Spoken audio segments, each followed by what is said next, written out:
के सारे विद्यार्थियों ਨੂੰ ਮੇਰੇ ਵੱਲੋਂ ਜਾਣੀ ਕਿ ਰਾਜਵਿੰਦਰ ਸਿੰਘ ਵੱਲੋਂ ਸਤਿ ਸ਼੍ਰੀ ਅਕਾਲ। ਅੱਜ ਦੀ ਇਸ ਵੀਡੀਓ ਵਿੱਚ ਆਪਾਂ 10ਵੀਂ ਕਲਾਸ ਦਾ ਜਿਹੜਾ ਸਾਡੇ ਕੋਲ ਮੈਥਸ ਦਾ ਦੂਸਰਾ ਚੈਪਟਰ ਹੈ ਬਹੁਪਦ ਪੋਲੀਨੋਮੀਅਲ ਉਹਦੀ ਅਭਿਆਸ 2.2 ਜਿਹੜੀ ਕਿ ਆਪਾਂ ਲਾਸਟ ਦੂਜੇ ਲੈਕਚਰ ਵਿੱਚ ਸ਼ੁਰੂ ਕੀਤੀ ਸੀ। ਇਹ ਸਾਡੇ ਕੋਲ ਦੂਜੇ ਚੈਪਟਰ ਦੀ ਜਿਹੜੀ ਤੀਸਰੀ ਵੀਡੀਓ ਹੈ। ਥਰਡ ਵੀਡੀਓ ਦੇ ਵਿੱਚ ਆਪਾਂ ਸੈਕਿੰਡ ਐਕਸਰਸਾਈਜ਼ ਦਾ ਜਿਹੜਾ ਸੈਕਿੰਡ ਕੁਐਸਚਨ ਹੈ ਸਾਡੇ ਕੋਲ ਇੱਕ ਦੋ ਘਾਤੀ ਬਹੁਪਦ ਪਤਾ ਕਰੋ ਜਿਸ ਦੇ ਸਿਫਰਾਂ ਦਾ ਜੋੜ ਅਤੇ ਗੁਣਨਫਲ ਕ੍ਰਮਵਾਰ ਦਿੱਤੀਆਂ ਸੰਖਿਆਵਾਂ ਹਨ। ठीक है, नीचे साढ़े कोल कुछ क्वेश्चन जोड़े दिते हुए ने 6 इसके पार्ट ने। तो ये असी देखना कि किवें जदों सानू सिफरां किसी भी बहुपद के सिफरां का जोड़ दिता होवे ते सिफरां की गुणनफल दिती होवे। ठीक है, सिफर सानू नहीं पता की है पर सिफरां का जोड़ भी सानू दिता होया ते सिफरां की गुणनफल भी दिती हुई है। ये दोनों चीज़ों को यूज़ करके वरत के किवें आपां दो घाती बहुपद पता करना है। ठीक है, वो आप इस वीडियो के सीखांगे। साढ़े को टोटल 6 क्वेश्चन जो एक्सरसाइज है इस ढंग के ये 2 या 3 क्वेश्चन जो अज आप इस वीडियो के करांगे तो बाकी के क्वेश्चन जोड़े तुसीं उस तो ही सीख के फिर वो अपने आप करने की कोशिश करनी है। ठीक है, तो ये हुण देखो जिद्दां कि साढ़े कोल पहला क्वेश्चन है 1/4 ते -1। ये साढ़े कोल जिहड़ा 1/4 है वो है सिफरां दा जोड़ ते जिहड़ा -1 है वो है सिफरां दा गुणनफल। ठीक है, तो इन्हां दोनों नूं आपां किवें यूज़ करके दो घाती बहुपद पता करांगे। आओ देखते हैं। पहला सवाल पहले दा हल। मन लो लोड़ींदी दो घाती बहुपद मन लो लोड़ींदी दो घाती बहुपद ax² plus bx plus c है। ठीक है, let us assume the required quadratic polynomial is ax² plus bx plus c। ठीक है, और ये ਜਿਹੜੇ ਸਿਫਰ ਨੇ ਇਹਦੇ ਜਿਹੜੇ ਜ਼ੀਰੋਜ਼ ਨੇ ਅਤੇ ਇਸ ਦੇ ਸਿਫਰ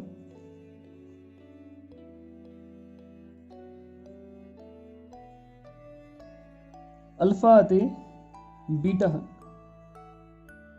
ठीक है, तो ये ਜਿਹੜੇ ਜ਼ੀਰੋ ਸੀ ਉਹ ਸੀ अल्फा ਤੇ बीटा ਜਿਹੜੇ ਉਹ ਕੰਸੀਡਰ कर ਲਿਆ।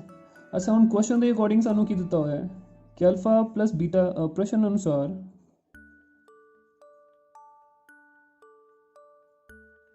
According to question alpha plus beta भाव के दोनों जो सिफरां का जोड़ है साढ़े कोल दोनों जीरोज़ का सम है। सम ऑफ जीरोज़ है वो साढ़े कोल 1/4 है। ठीक है, और अल्फा इंटू बीटा के सिफरां का जो गुणनफल है वो साढ़े कोल -1 है। ठीक है, तो ये हुण आपां करना की है सानू पता है वैसे आप पहला ये लास्ट जो कर चुके हैं कि जो सिफरां का जोड़ होंदा है वो साढ़े कोल -b/a के बराबर होंदा है और जो सिफरां का गुणनफल होंदा वो c/a के बराबर होंदा। ठीक है, -b/a एंड c/a।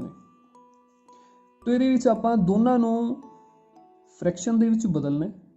जे वो पहले ही फ्रैक्शन दे विच प्रमेय संख्या के रूप हैगे ने फिर तो ठीक है, अगर नहीं है तो आप इहनूं वटे के रूप में करना है। ठीक है, हुण जिद्दां कि इहदे विच जिहड़ा साडे कोल जोड़फल दिता होया दोनों सिफरां दा उहदे विच जिहड़ा हर है साडे कोल 4 है और जिहड़ा सिफरां दा गुणनफल दिता होया उहदे विच जिहड़ा हर है वो साडे कोल 1 बनदा है क्योंकि -1 सी इहनूं असीं -1 नूं -1/1 लिख सकते हैं।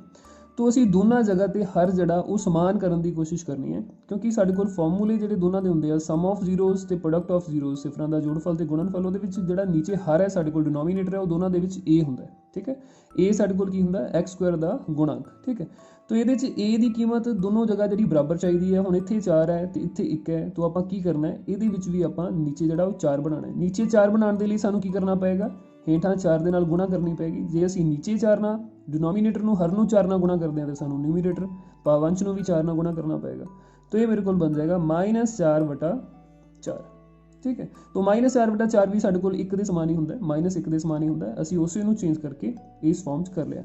हुण जिहड़ा सम ऑफ जीरोज़ है ये सानूं पता है कि फॉर्मूला जिहड़ा इहदा हुंदा है -b/a। ठीक है, और जिहड़ा प्रोडक्ट ऑफ जीरोज़ है दोनों सिफरां दा जिहड़ा गुणनफल है ये साडे कोल हुंदा है c/a दे बराबर। ठीक, हुण ये दोनों तो असीं कंपेयर करना a दी कीमत जिहड़ी साडे कोल की हो जांदी इत्थों a साडे कोल हो जांदा है इट इंप्लाइज a = 4। a दी कीमत साडे कोल इत्थों आ गई 4 और b की जी कीमत है वो साडे कोल कितनी आएगी। देखो -b दी नूं अगर असीं इन्हां दोनों नूं कंपेयर करिए तो -b जिहड़ा वो साडे कोल 1 बनदा है। a 4 बनिया -b साडे कोल 1 बनदा है।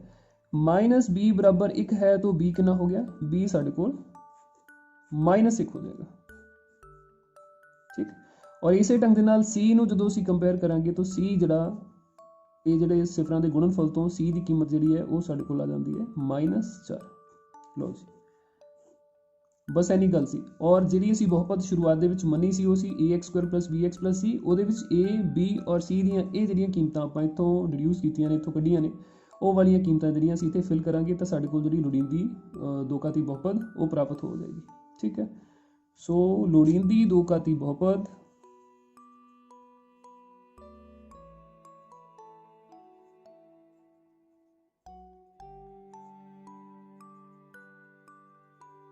हाँ जी की आएगा ए की जगह पे 4x² और b की जगह पे आएगा साढ़े कोल -1 तो -x बन जाएगा और c की कीमत जी इतने -4 आप फिल करांगे तो -4 बन जाएगा।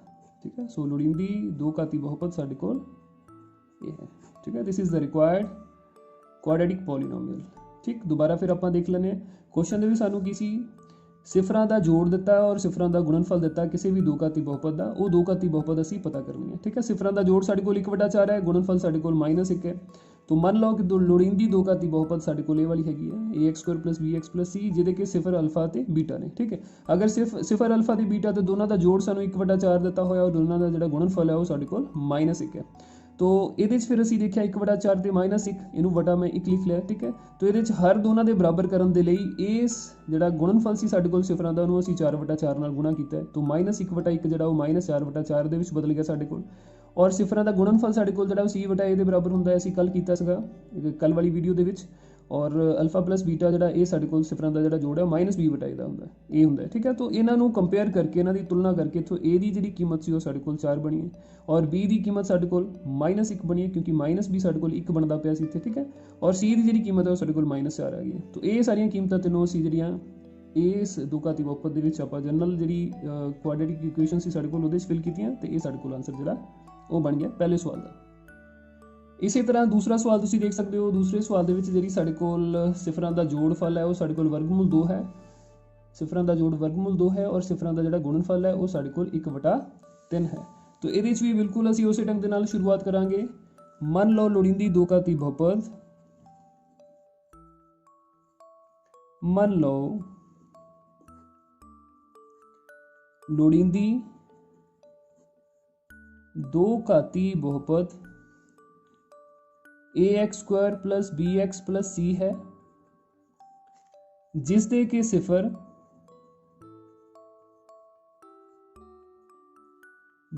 सिफर अल्फा अते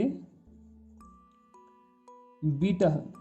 ठीक है, तो अल्फा प्लस बीटा साडे कोल इस क्वेश्चन दे विच की है और अल्फा इंटू बीटा। ठीक, गुणनफल साडे कोल है जिहड़ा जोड़फल है सॉरी वो है वर्गमूल 2 तो गुणनफल है 1/3। ठीक है, जोड़फल साडे कोल वर्गमूल 2 है और गुणनफल 1/3। तो ये भी देख सकते हैं असीं जिहड़ा वर्गमूल साडे कोल 2 है इनू मैं वर्गमूल 2/1 लिख सकदा। ठीक है, तो सेम बिल्कुल लास्ट क्वेश्चन की सिचुएशन की तरह ये साडे कोल जिहड़े हर है उन्होंने असीं बराबर करना है। तो गुणनफल दे विच जिहड़ा हर है वो मेरे कोल 3 है तो जोड़फल दे विच जिहड़ा हर है उन्होंने 3 बनाने के लिए की करना पएगा 3 दे नाल गुणा करना पएगा। अगर नीचे 3 नाल गुणा करांगे आपां हेठां डिनोमीनेटर नूं हर नूं करांगे 3 नाल तां अंश नूं भी सानूं 3 नाल गुणा करना पएगा न्यूमीरेटर नूं भी करना पएगा। तो ये मेरे को बन जाएगा 3 वर्गमूल 2/3 और ये पहले ही साडे कोल जिहड़ा हर सी वो 3 सी और गुणनफल साडे कोल हुंदा है c/a दे बराबर और जिहड़ा जोड़फल वो साडे कोल हुंदा है -b/a दे बराबर। ठीक है, तो बिल्कुल लास्ट क्वेश्चन दे बांग इत्थों भी असीं इन्हां नूं कंपेयर करना है। कंपेयर करके a b c दीयां जिहड़ियां कीमतां असीं पता करांगे तो साफ तौर पर सानूं पता लगता है कि a जिहड़ा साडे कोल वो की बनेगा 3 बनेगा और b साडे कोल इत्थों की बनेगा -3 वर्गमूल 2। ठीक है, क्योंकि -b जिहड़ा 3 वर्गमूल 2 बन रहा है तो b जिहड़ा -3 वर्गमूल 2 होएगा और c जिहड़ा वो साडे कोल 1 बनेगा। ठीक है, तो ये तीनों ही कीमतों यूज़ करके फिर आप जिहड़ा ये दो घाती बहुपद लोड़ींदा है उन्होंने लिख सकते हैं। ठीक है, इस तरह लोड़ींदा बहुपद लोड़ींदा दो घाती बहुपद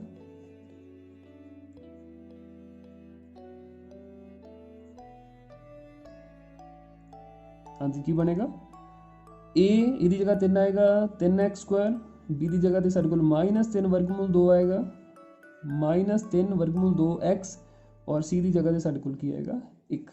ठीक है, तो लोड़ींदा दो घाती बहुपद ये साडे कोल 3x² -3√x + 1 है।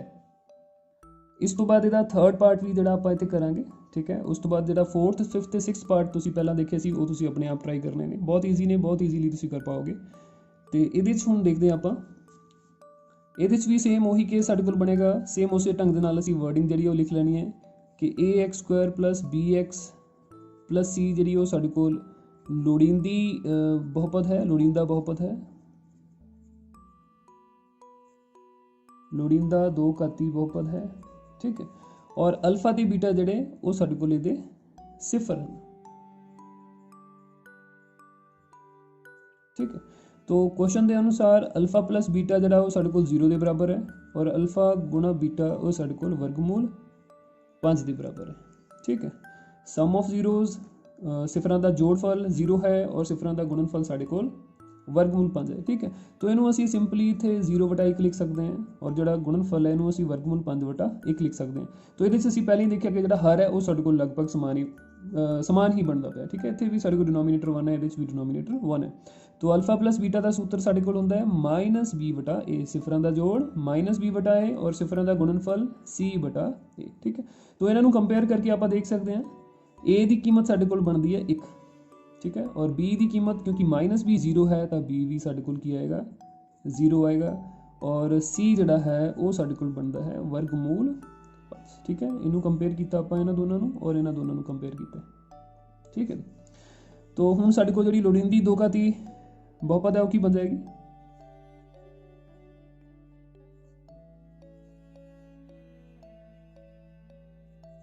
लोड़ींदी दो घाती बहुपद, हाँ जी, ए की जगह पर आ जाएगा 1 तो ax² बन जाएगा, ए की जगह पर 1 आप लिखांगे, ठीक है। और लिखा ना लिखा 1 बराबर है, b साडे कोल बन जाएगा 0 और c जड़ा साडे कोल बन जाएगा वर्गमूल 5, ठीक है। भाव x² प्लस वर्गमूल 5 है, ठीक है। तो ये साडे कोल थर्ड क्वेश्चन का जड़ा आंसर है। तो इसी ढंग दे नाल बाकी के तीनों क्वेश्चन जोड़े वो तुसीं कर सकते हैं, जिद्दां इहदे साडे कोल जोड़फल भी एक है, गुणनफल भी एक है, तो इन्हां दे वटा ऑलरेडी पहला 1-1 ही है, ठीक है। तो ईजीली कंपेयर किया जा सकता है। ये जोड़फल जो -1/4 है, गुणनफल 1/4 है, तो ये भी हर दोनों के पहले बराबर है और इन्हों के भी हर दोनों के पहला ही बराबर है, क्योंकि 4 है तो 4/1 हो जाएगा, 1 है तो 1/1 हो। सो बहुत ही इंपॉर्टेंट क्वेश्चन है तो बहुत ही सौखे क्वेश्चन है, ये जरूर आप करने ने फाइनल एग्जाम के क्वेश्चन जो जरूर बनता है, ठीक है। तो अगर कोई किसी ढंग की कोई डाउट है, तो कोई चीज़ नहीं पता लगी तो तुसीं दोबारा रिपीट करके देख सकते हो या कमेंट बॉक्स के दस के आपां नूं दस सकते हो, ताकि अगली वीडियो के फिर मैं उस चीज़ को क्लैरीफाई कर पावां, ठीक है। तो अज दे लई इन्ना ही बहुत है, बाकी इस तो बाद अगले कॉन्सैप्ट के नाल आपां फिर दोबारा मिलांगे। हुण तक 2.2 अभ्यास के जो कोई समस्या है तो तुसीं वो दस सकते हो, ठीक है। तो नहीं तो फिर आप अगली जी साडे कोल अगला कॉन्सैप्ट है इहदा बहुपदां दे लई वंड एल्गोरिदम, वो फिर आप अगली वीडियो के अगले लैसन के करांगे, ठीक है। उदों तक सत श्री अकाल, रब रखा।